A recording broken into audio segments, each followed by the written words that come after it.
Hi friends, welcome to Kanyakumari glass bridge. இதோட ticket price பார்த்தீங்கன்னா 100 ருபீஸில் இருக்குது, 300லேயும் இருக்குது. 300க்கும் 100க்கும் என்ன வித்தியாசம்னா 300ல் கியூ கொஞ்சம் கம்மியாக இருக்கும், 100 ருபீஸில் கியூ கொஞ்சம் அதிகமாக இருக்கும். வீக்கெண்ட் டேஸில் கியூ கொஞ்சம் அதிகமாகவே இருக்கும். நான் சாட்டர்டே அன்றைக்கி தான் போயிருந்தேன் 100 ருபீஸ் டிக்கெட்டில். ஸோ 2 to 3 ஹவர்ஸ் நான் வெயிட் பண்ணிவிட்டு அதுக்கப்புறம் தான் போட்டுக்கே போயிருந்தேன். போட்டில் இருந்து விவேகானந்தர் பாறைக்கு போயிருந்தேன். விவேகானந்தர் பாறையை சுற்றி பார்க்கறதுக்கு ஒரு 30 ருபீஸ் டிக்கெட் வாங்க வேண்டியது இருக்கும்.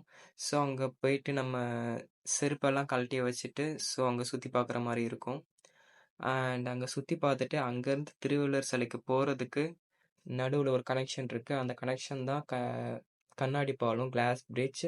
ஸோ அந்த கிளாஸ் பிரிட்ஜில் தான் நடந்து போகிறதுக்கு ரொம்ப அந்த வியூ வந்து ரொம்ப அழகாக இருந்துச்சு. நம்ம பிரிட்ஜிலேருந்து கீழே பார்த்தீங்கன்னா அந்த கடலில் இருக்க தண்ணீர், பாறை எல்லாமே கிளியராக தெரிஞ்சுது. ஸோ அந்த வியூவும் ரொம்பவே அழகாக இருந்துச்சு. அண்ட் நீங்கள் கண்ணாடி கிளாஸ் பிரிட்ஜில் நடக்கும்போது நீங்கள் வந்து அங்கே உக்காரக்கூடாதுன்ட்டு ரூல்ஸு. அண்ட் அங்கே ஒரு செக்யூரிட்டியும் இருப்பாங்க. ஸோ அவங்களே உங்களுக்கு இன்ஃபர்மேஷன் கொடுப்பாங்க கீழே உக்காரக்கூடாதுன்ட்டு. ஸோ நம்ம தெரியாமல் உக்காந்துட்டாலும் விசில் அடிச்சுட்டு உக்காரக்கூடாது அப்படின்னு சொல்லுவாங்க. அடுத்து ஒரு 20 செகண்ட்ஸ் வந்து ஒரு பிஜிஎம் வரும். ஸோ நீங்கள் இந்த கண்ணாடி கிளாஸ் பிரிட்ஜோட அழகை கொஞ்சம் நேரம் பாருங்கள்.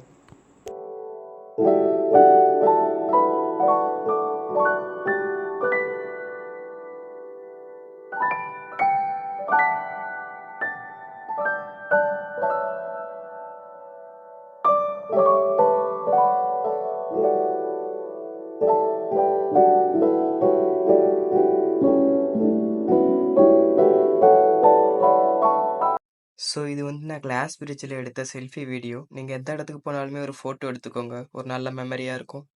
ஸோ திருவள்ளுவர் சிலையிலேருந்து நீங்கள் பேக் சைடு வியூ பார்த்தீங்கன்னா இப்படி தான் இருக்கும். நான் சுற்றி காட்டுறேன். அண்ட் இதுதான் திருவள்ளுவர் சிலை. உங்களுக்கு திருவள்ளுவர் எழுதின திருக்குறளில் ஏதாச்சும் பிடிச்சிருந்தா அதை கீழே கமெண்ட் பண்ணுங்கள். ஸோ இந்த மொத்த வீடியோவுமே நம்ம திருவள்ளுவர் சிலையை பார்க்கறதுக்காக வந்த இதுதான். ஸோ கிளாஸ் பிரிட்ஜிலேருந்து நம்ம கடந்து வந்தோம்னா திருவள்ளுவர் சிலையை தான் பார்க்குறோம். ஸோ இதுதான் லாஸ்ட்டு. ஸோ உங்களுக்கு பிடிச்ச திருக்குறளை கமெண்ட் பண்ணுங்கள். எனக்கு பிடிச்ச திருக்குறள், தெய்வத்தால் ஆகாதெனினும் முயற்சித்தான் மெய் வருத்த கூலி தரும். தேங்க்யூ, பாய்.